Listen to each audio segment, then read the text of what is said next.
This video is sponsored by Anker. Everyone wants the Fuji X100 Mark VI. The problem is you can't get one, and even if you could, you can't really swap the lens on it. So if you don't like that 23mm f2 focal length, then you're kind of just out of luck.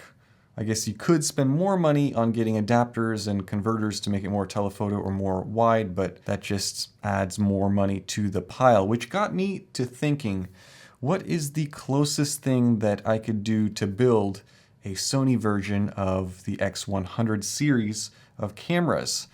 And this is what I came up with right here. Nice and compact, stylish colors as well.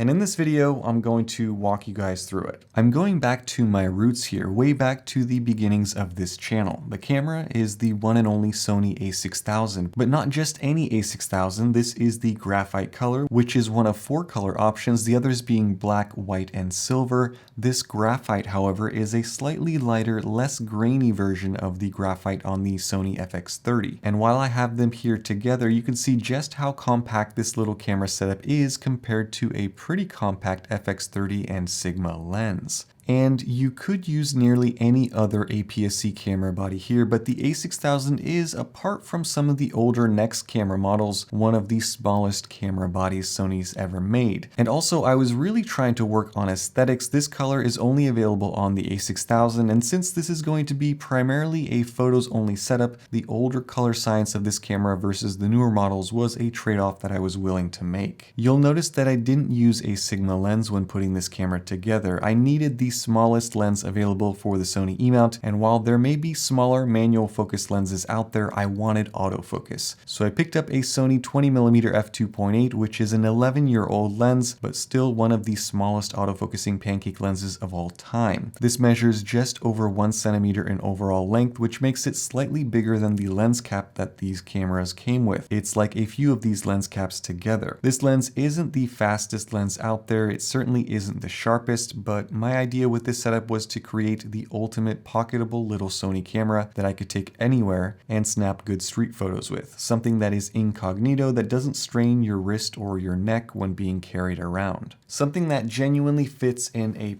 pocket, maybe a bigger one than this, and something that inspires you and motivates you and recharges your passion for photography. Now, speaking of recharging, Anker sent 3 of their newest products over, and I wanted to take a moment to show those off. The first is the Anker Prime 27650 mAh power bank. If you want a portable, tech-rich, and practical power bank that supports 250 watt charging, 170 watt recharging, is airline approved, and can charge anything you need anywhere you go, this is it. This is the size of a soda can with 2 USB-C and 1 USB-A port, and can charge a 13-inch MacBook Air 1.28 times, or an iPhone 14 almost 5 times. It features a color screen that tells you battery level, outputs, and remaining power in hours and minutes. Every power bank should have something like this. These banks feature smart app connectivity, so you can use the Anker app to locate your power bank, access real-time stats, and control your charging via Wi-Fi. If you want something smaller, this new Anker Prime 9600 mAh power bank could be it. Next up is the 100 watt charging base for the Anker Prime power bank. And this allows you to recharge your power bank hassle-free with no wires. You simply put your power bank on top and that's it. This base has 3 USB ports and a pogo pin connection, and it features a smart LED indicator that flashes while charging and stays steady when it's done. These new Anker Prime products are prime examples of why Anker is the #1 mobile charging brand. Now, if you want to read more about these or check out pricing or buy one of these for yourself, links will be down in the description below. Special thank you to Anker for being a continued sponsor. Now, let's go back to this a6000 and this 20mm lens, and let's take a look at what some samples from this combo look like. All of these are straight out of the camera, unedited, uncorrected, no fanciness, just JPEGs. Ready, set, go.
So if there's one thing that separates Fuji cameras from the rest, it is the colors. And in particular, I am talking about film simulations, which, if that doesn't sound familiar, Fuji has had a long history in 35mm film cameras, and people have loved the look and the colors and the style of many of those rolls of film that they produce. And so as they got into digital photography, which doesn't require film rolls, Fuji added digital film simulations, or you can call them LUTs or color styles, to their cameras. And what this allows you to do is shoot photos and videos that have a style and a feel and a mood that is different, and it is fine-tunable and it's classic, all without doing any editing in post. Now, Sony's competitive advantage is in the area of autofocus. Ever since this camera came out, they have dominated that field in terms of accuracy, speed, and in terms of just tech.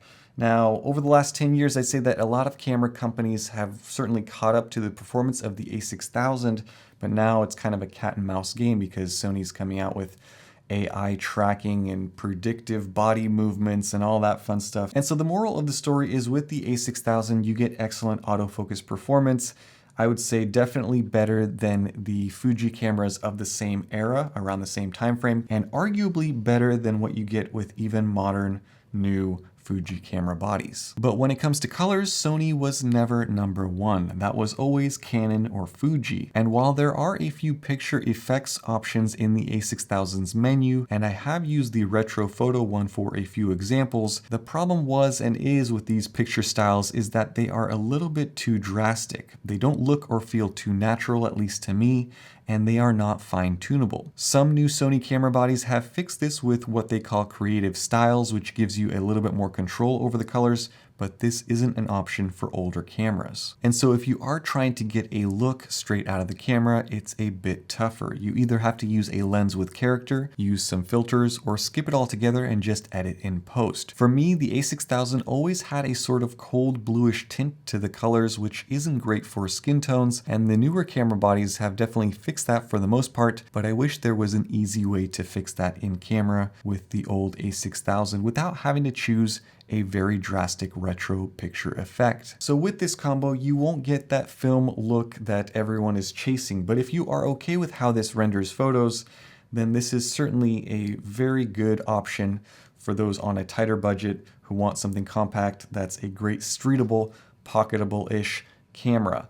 And certainly if you are just starting out, this is a great one to start with and learn with, because unlike the Fuji option, which doesn't allow you to do this, you can remove this lens once you get tired of it and replace it with another focal length, and it turns into another camera. And that is pretty cool. But let me know what you guys think down in the comment section below. What is your favorite walk around, carry lens and camera combo? What do you guys use for street photos?